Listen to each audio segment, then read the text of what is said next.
अस्सलामु अलैकुम।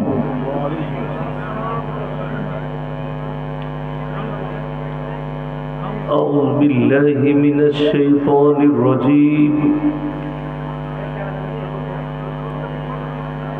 बिस्मिल्लाहिर रहमानिर रहीम।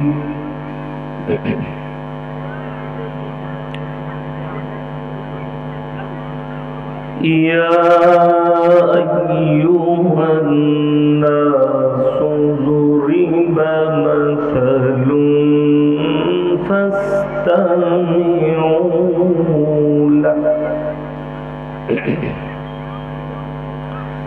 इन्नल्लज़ीना तदऊना मिन दूनिल्लाहि लन यख़्लुक़ू ज़ुबाबा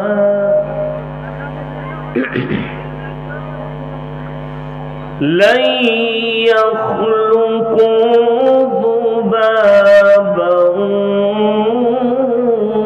वलव इज्तमऊ लहु वइन यस्लुबहुम ज़ुबाबु शैअन ला यस्तंकिज़ूहु मिन्हु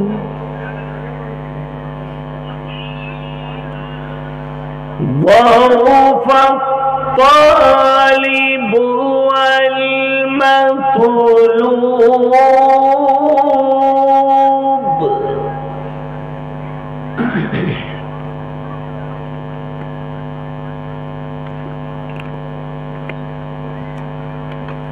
ما قدر الله حق قدره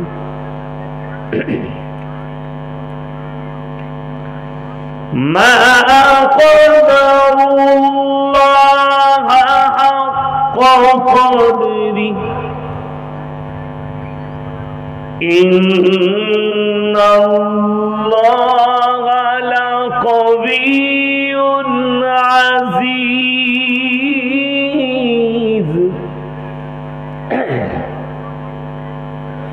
الله يصطفي من الملائكة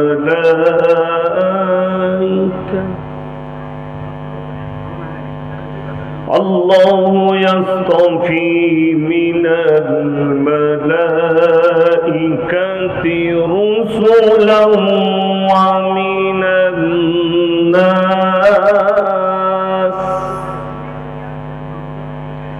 إن الله سميع بصير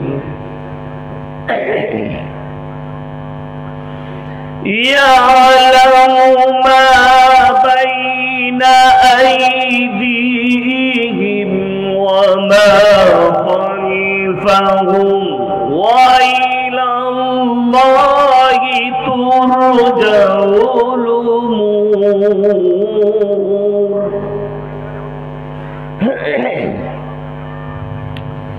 وإلى الله ترجع الأمور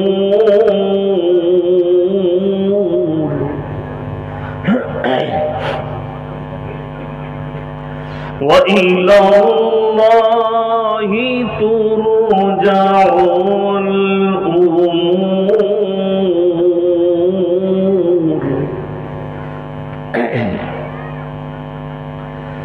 الله أكبر بسم الله الرحمن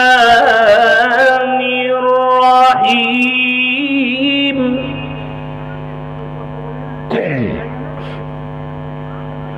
إنا أعطيناك الكوثر فصل لربك وانحر فصل لربك وانحر إنا أعطيناك الكوثر فصل لربك وانحر إن شانئك هو الأبتر فصل لربك وانحر إن شانئك هو الأبتر صدق الله العظيم الحمد لله رب العالمين والصلاة والسلام على رسوله الكريم أما بعد فأعوذ بالله من الشيطان الرجيم بسم الله الرحمن الرحيم اقرأ باسم ربك الذي خلق خلق الإنسان من علق اقرأ وربك الأكرم الذي علم بالقلم علم الإنسان ما لم يعلم وإلى مدين آخر فأعوذ بالله من الشيطان الرجيم بسم الله الرحمن الرحيم وإذا لقوا الذين آمنوا قالوا آمنا وإذا خلوا إلى شياطينهم قالوا إنا معكم إنما نحن مستهزئون الله يستهزئ بهم ويمدهم في طغيانهم يعمهون إلى آخر الآية خيركم من تعلم القرآن علمه كما قال عليه الصلاة والتسليم মাননীয় শ্রদ্ধেয় জ্ঞানী গুণী মানী সম্মানী আজকের এই জলসার মাননীয় সভাপতি মহাশয়, শ্রদ্ধের উলামায়ে একরাম, হুফাজ একরাম, স্নেহের তালাবাই আজিজ আর আমার জ্ঞানী গুণী মানী সম্মানী মাননীয় শ্রোতা মণ্ডল,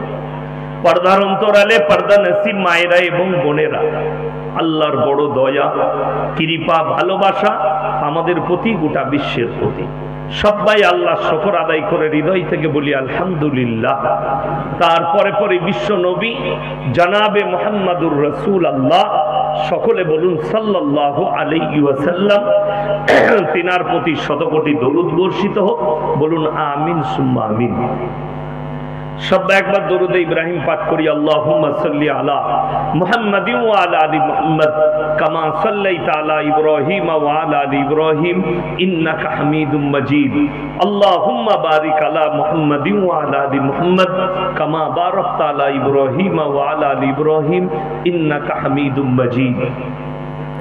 গুটি কয়েক কথা আলোচনা করব। আল্লাহ আমাদের সকলকে আমলের তৌফিক দান করুন, বলুন আল্লাহুম্মা আমিন। সর্বপ্রথম জলসা শুরু করার আগে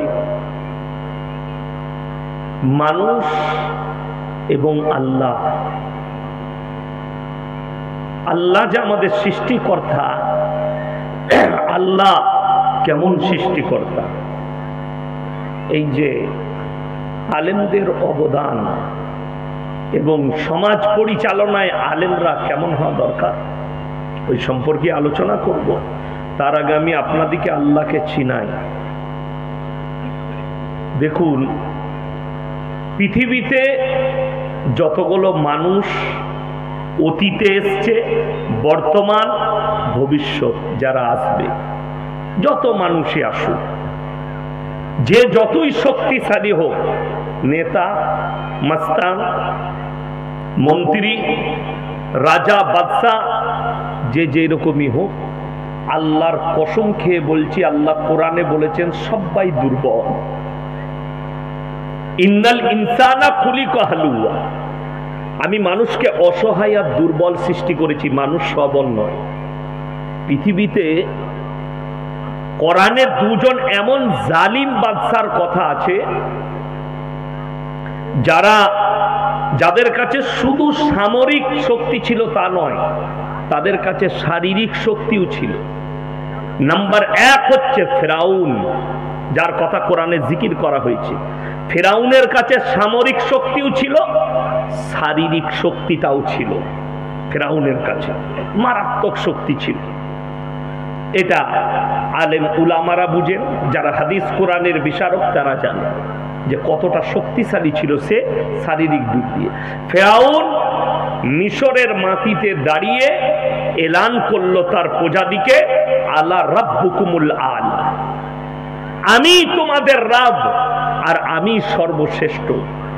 আল্লাহ তাআলা এই জালিম বাদশাকে, এ চেয়েছিল মুসা নবীকে মিটিয়ে দেব, আল্লাহ তাআলা এই ফেরাউন এবং তার পুরো লস্কর, তার পুরো সৈন্য সামন্ত যা ছিল সব আল্লাহ তাআলা ধ্বংস করে দিলেন শুধুমাত্র পানির দ্বারা। জোরে বলুন সুবহানাল্লাহ।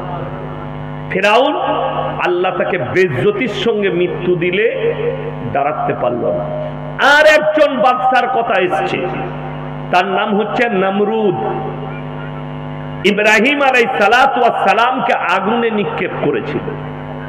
ইব্রাহিম নবী আল্লাহর কাছে মদদ চাইলেন, আল্লাহ তুমি আমাকে এই জালিমের হাত থেকে হেফাজত করো। আল্লাহ তাআলা কোরআনকে হুকুম দিয়েছিলেন, কোরআনে আছে, আগুনকে হুকুম দিলেন, কুল্লা ইয়া নারু কুনি বারদান ওয়া সালামান আলা ইব্রাহিম, আগুন তুমি ঠান্ডা হও, আমার ইব্রাহিমের একটা পশমকে জ্বালাতে পারবে না। আল্লাহর কসম, রিওয়ায়েতে আছে আগুন আর ইব্রাহিম নবীর একটা পশমকে জ্বালাতে পারেনি। জোরে বলুন সুবহানাল্লাহ। আল্লাহ এই নমরুদকে বেইজ্জতির সঙ্গে মৃত্যু দান করেছিলেন, বেইজ্জতি, জিল্লাতভরি মৃত্যু। বর্তমান আমরা যারা বেঁচে আছি এই যুগে যতগুলো বাদশা আছে, নেতা আছে, মন্ত্রী আছে, প্রেসিডেন্ট আছে, সব থেকে সুরক্ষায় ঘেরাটোপে থাকে পৃথিবীর দুটো প্রেসিডেন্ট। নাম্বার 1 হচ্ছে আমেরিকার প্রেসিডেন্ট, নাম্বার 2 হচ্ছে রাশিয়ার প্রেসিডেন্ট ভ্লাদিমির পুতিন। এই পুতিনের কাছে যে এরোপ্লেন আছে, ওর এরোপ্লেনটা হচ্ছে একটা বাংকার। বাংকার মানে বুঝেন আপনারা, এই শিক্ষিত ছেলেরা বুঝবে। যুদ্ধে যখন দেশে যুদ্ধ লাগে, প্রত্যেকটা দেশের মন্ত্রীদের জন্য, রাষ্ট্রপতি, নেতাদের জন্য বাংকার তৈরি করা থাকে, যেখানে পরমাণু অ্যাটাক করতে পারবে না, পরমাণু বোমও কিছু কাজ আসবে না। এই ভ্লাদিমির পুতিনের এরোপ্লেনটা হচ্ছে একটা বাংকারের মতো। কোন রকমের কোন মিসাইল, কোন গুলি, কোন পরমাণু শক্তি কেউ কাজ করতে পারবে না। দ্বিতীয় নম্বর হচ্ছে আমেরিকার প্রেসিডেন্ট।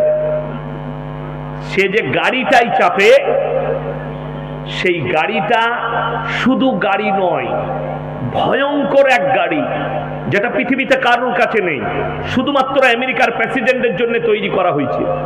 মিসাইল মারলে লাগবে না, কাঁচেতে যদি 0 পয়েন্ট থেকে গুলি ছোড়া হয়, কাঁচে একটা স্কেচ পড়বে না, গুলি লাগাতো দূরের কথা, স্কেচও পড়বে না, এত দামি কাঁচ, বুলেট প্রুফ।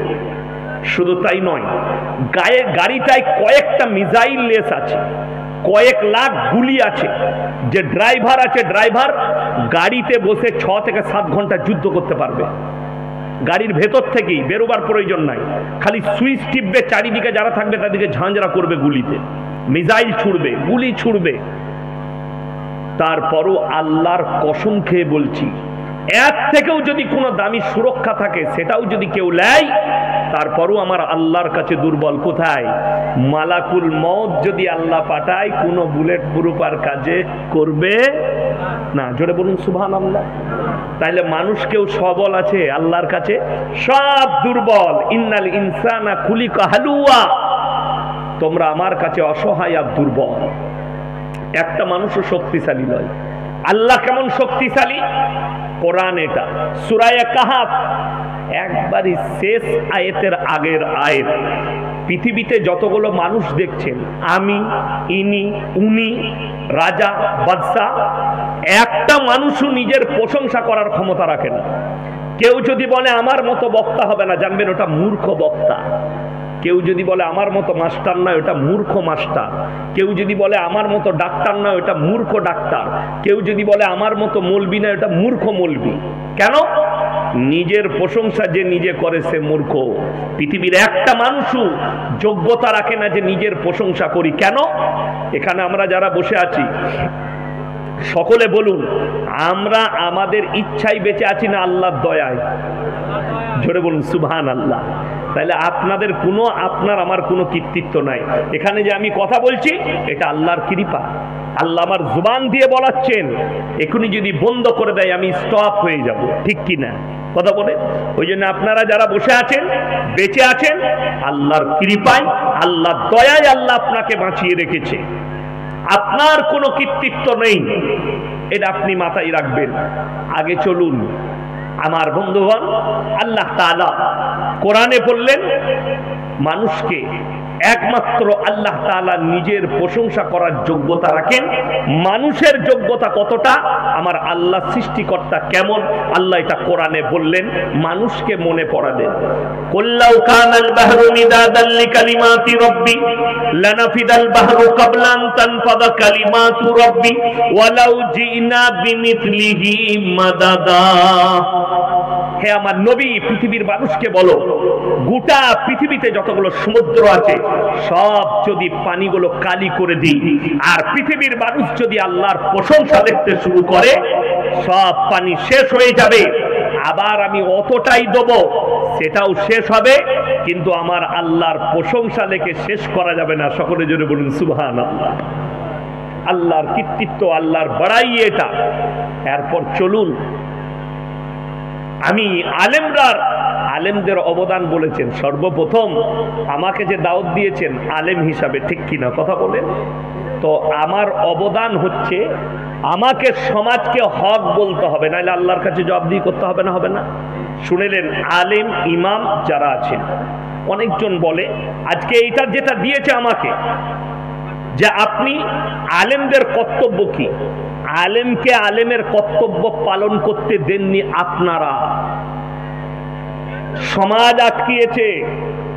আজকে আমাকে দাওয়াত দিয়েছেন, আমি চ্যালেঞ্জ ছুড়ে বললাম, আমি মসজিদে বসে কয়েকটা দাওয়াত গ্রহণ করলাম ফোনে, একটা কলকাতায়, একটা মুর্শিদাবাদের ডোমকলে। আমি বললাম এক সপ্তাহের মধ্যে কমিটির লোকের লেখা কাগজ আমার কাছে পাঠাতে হবে, যে মেলা বসবে না, মেলা যদি বসে যায় আপনি জলসা থেকেই ঘুরে চলে যাবেন, টাকা আর ফেরত দেব না। এই লিখিত কাগজ আমাকে চাই, আর কমিটির লোকের সই থাকতে হবে। একটা মাদ্রাসাওয়ালা ফোন করেছিল, মাদ্রাসাওয়ালাকে বললাম পেডেতে লিখে পাঠান, সেক্রেটারি কেসিয়ারের সই চাই এবং কমিটির। আপনাকে যে টাকা দেবো ওই টাকা ফেরত নেবো না যদি একটা দোকান বসে থাকে মেলা বসলে। চ্যালেঞ্জ আমি বললাম লেখো, জলসা করবো না অসুবিধা নেই, বাড়িতে বসে থাকবো, মাদ্রাসায় পড়াবো, ব্যবসা করব, কিন্তু জলসায় যাব না যদি হারাম কাজ হই জলসায়। এইটা হচ্ছে আলেমদের অবদান, এইটা হচ্ছে ইমামের আর আলেমের অবদান। আজকে যে আমি জলসায় এসছি, আপনাদেরকে একটা কথা জিজ্ঞেস করি, কোরআন সত্য কিতাব না মিথ্যা? কথা বলে না? সত্য। এটা আপনারা না বললেও সত্য। দেখুন এই যে কোরআন, আমি কোরআনের হাফেজ, গোটা কোরআনটা আমার সিনেতে আল্লাহ ভরে দিয়েছে।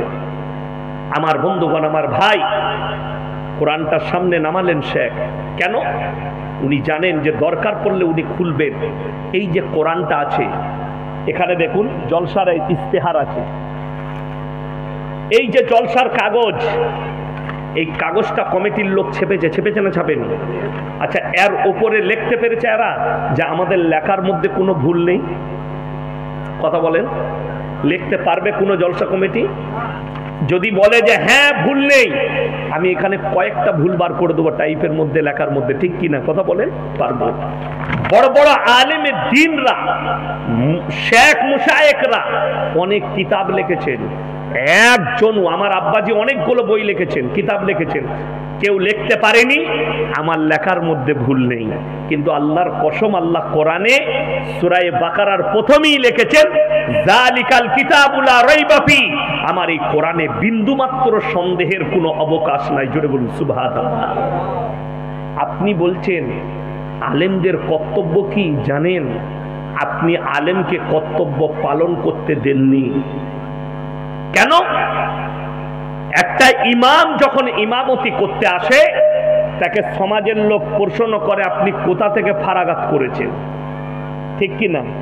কোন মাদ্রাসা থেকে ফারাগাত করেছেন? কিন্তু গ্রামের লোক কোনোদিন জিজ্ঞেস করলো না মসজিদের সেক্রেটারি নামাজ পড়ে না, মসজিদের কেসিয়ার নামাজ পড়ে না, আপনারা নামাজ কেন পড়েন না? ঠিক বললাম না ভুল বললাম? আপনি জিজ্ঞেস করতে পেরেছেন। আর আলেমকে বলছেন আপনাদের সমাজে অবদান কি হওয়া দরকার? যদি ইমাম রায় হচ্ছে নেতা, অরিজিনাল নেতা যদি কেউ হয়, ওটাই হচ্ছে আলেমরা। কোরআনে আছে আলেমদের সম্পর্কে, ইন্নামা ইয়াখশাল্লাহা মিন ইবাদিহিল উলামা। আমার নবী আর পয়গম্বরের পরে সব থেকে বেশি আমাকে রীতিমতো যারা ভয় করে তারা হচ্ছে এই আলেমরা, আলেম সম্প্রদায়। অথচ আজকে আলেমদিকে রাসূলের হাদিস শুনেলেন, সমাজ যখন মূর্খর কাছ থেকে ইলম নিবে, বদ্দিনের কাছ থেকে ইলম নিবে, রাসূলের হাদিস ইলমের থেকে আগে বড় বড় আলেমদিকে আল্লাহ দুনিয়া থেকে তুলে নিবে, এটা হাদিস। আজকে সমাজ ওই কাজটাই করছে। আপনাদিকে বলে যাই, এখানে কমিটির ছেলে কে কে আছেন হাত তুলেন। কমিটি কে কে আছেন হাত তুলেন তাড়াতাড়ি। কমিটির লোক কে কে আছেন হাত তুলবেন তাড়াতাড়ি, হাত তুলেন, হাত তুলেন। কমিটি কেউ নাই এখানে? এই যে দুজন। আর কে আছেন? তাড়াতাড়ি হাত তুলেন। আপনি আছেন? এই তিনজন। আর কে আছেন? হাত তুলেন। কমিটির ছেলে কে কে আছেন হাত তুলেন তাড়াতাড়ি। ইমানদারির সঙ্গে বলছি, 5 ওয়াক্ত নামাজ পড়েন তো? পড়ে না। কি বুঝতে পেরেছেন? আমি যে সে মাল লয়, আমাকে সবাই চিনে, এমনি গাল আমি খাই না। কি বুঝলেন? আমি বাস্তব কথা বলে যাচ্ছি। এই জলসাটা আজকে আমাকে দাওয়াত আর না দেন, প্রতি বছর জলসা করেন, কিন্তু আমি কসম খেয়ে বলতে পারি, যদি মনে করেন বছরে একটা করে জলসা দিচ্ছি, তবলিগি জলসা, বক্তারা আসে দোয়া দিয়ে যায়, খাওয়াই, আর জলসা করে কোরআন হাদিস শুনিয়ে দিয়ে যায়, আমরা জীবনে নামাজ পড়বো না, জলসার কোনো প্রয়োজন নাই। আমি ইয়াসিন বলে গেলাম। আর যদি নিয়ত হয় আজকে জলসা দিচ্ছি, ফজর থেকে আমাদের আর নামাজ কাজা হবে না, এই জলসা কামিয়াব, আগামীতে যত জলসা করবে কামিয়াব হবে। এইটা হচ্ছে আলেমদের অবদান সমাজে। উলামারা আমরা যদি হক না বলে যেতে পারি, কমিটি আমাকে দেশি মুরগি খাইয়েছে বলে ওরা যা করবে আমি বলবো না, এটা হতে পারে না। আজকে শুনে নেন, ওই জন্য সমাজ গোলমাল হয়েছে। আজকে সমাজে হারাম পরিবর্তন হচ্ছে না, মানুষ হারামটাকে হালাল করে রেখে দিয়েছে। ইমানদারির সঙ্গে বলুন, কোরআন সত্য কিতাব আপনারা বললেন, তাহলে কোরআনকে বিশ্বাসও যখন করেন, এই থানাটা কোন থানা? বৈষ্ণবনগর থানা। ইমানদারির সঙ্গে বলুন তো, সুদ খাওয়া হারাম না হালাল? হারাম। তাহলে এই এলাকায় একটাও সুদখোর নাই, কথা বলেন, আছে না নাই? কোরআনে স্পষ্ট আছে, ওয়াহাল্লাল্লাহুল বাইয়া ওয়া হাররামার রিবা। সুদ তোমাদের জন্য হারাম, ব্যবসাকে হালাল করেছি। যে মুসলমান জেনে শুনে সুদ খাচ্ছে, এ আল্লাহর সঙ্গে যুদ্ধ ঘোষণা করলো না? করলো না? তাহলে সে মুমিন কি করে রইল? আপনি তাকে মুমিন বলছেন, এটা যদি বলতে না পারি। মসজিদ কমিটির লোক শোনো, যতগুলো গ্রামের মসজিদ কমিটি এসছেন, আলেমদের অবদান সর্বপ্রথম কাগজে সই করো গ্রামের, গোটা গ্রামের মানুষের। যিনি ইমাম আছেন, ইমাম সাহেবকে সই করে দে গ্রামের 500 লোকে। উনি জুম্মায় খুতবায় দাঁড়িয়ে সুদের ব্যাপারে বলবে, হারাম হালালের ব্যাপারে বলবে, কেউ বাধা দিতে পারবে না। আর আমি চ্যালেঞ্জ দিয়ে বললাম, একজন ইমাম সাহেব জলসা করতে গেলাম, জেলাটা হচ্ছে বীরভূম ডিস্ট্রিক্ট, কামরায় একা পেয়েছে, আমি মসজিদে শুয়েছিলাম। ইমাম সাহেব বেচারা চোখের পানি ফেলালো, বললে জুম্মায় আমি খালি খুতবায় সুদের বয়ান করেছি, গ্রামের 4-5টা মাস্তান